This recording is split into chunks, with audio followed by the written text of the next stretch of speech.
The U.S. economy grew less than forecast in the second quarter. Gross domestic product, GDP, climbed at an anemic 1.3% annual rate. We're joined now by Guy Lebas, chief fixed income strategist at Janney Montgomery Scott, a firm with $53 billion under management, $12 billion of which is fixed income. He's one of the most accurate forecasters of GDP, making him a Bloomberg best. And he joins us from Philadelphia. Guy, welcome back to Bottom Line. Always a pleasure to have you on. Thanks, Mark.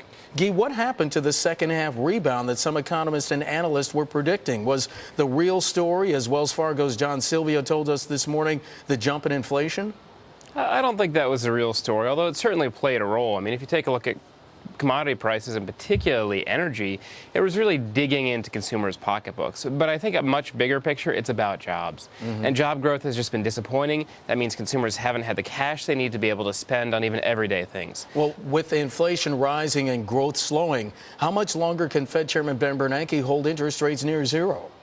Well, I think the Fed can hold interest rates near zero for a good long time in here, for again, that reason that consumer spending is slowing.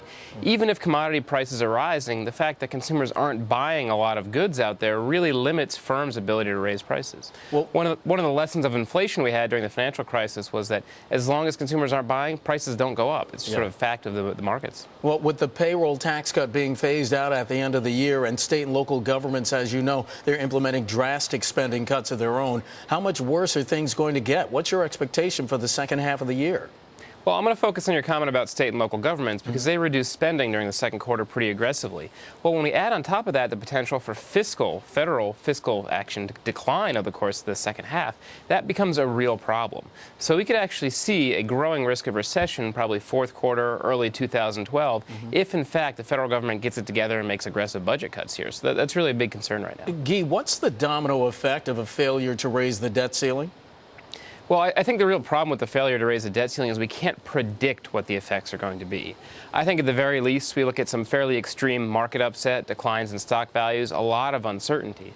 And even if we go beyond that, say the debt ceiling is raised, well, there's a high risk that the federal government will cut spending by the neighborhood of $100 billion or more per year. Well, some of that goes to contractors, for example. And those contractors can't hire if they don't know or if they see their revenues declining. Well, is the U.S. still the best choice in a bad global situation? Do people have any other choice but to invest here? Well, there are a few markets that are really as deep or as liquid as the U.S. In fact, U.S. Treasuries account for roughly, and agencies account for roughly half of all AAA-rated assets in the world. Huge percentage. So there aren't a lot of great alternatives. But some of the areas that we do like right now are Australia, another AAA-rated nation that has very strong wealth levels. Canada as well, similar story, and good commodities output from Canada. Guy, we have about 30 seconds left. 3 years ago in 2008, investors snapped up U.S. Treasuries. They were safe and they were liquid. What's the perception now? The U.S. does have about $14 trillion in outstanding Treasury bonds. The perception really is not all that different. You know, in the scheme of things, we have interest rates declining today, 10-year Treasury yields at about 2.85%. That doesn't have a lot of risk priced in. So the markets are not seeing Treasuries as risky despite this big debt ceiling overhang. Guy Lebas, he's the chief fixed income strategist at Janney Montgomery Scott, joining us from Philadelphia. Guy, always a pleasure. Have a good weekend. You too, Mark.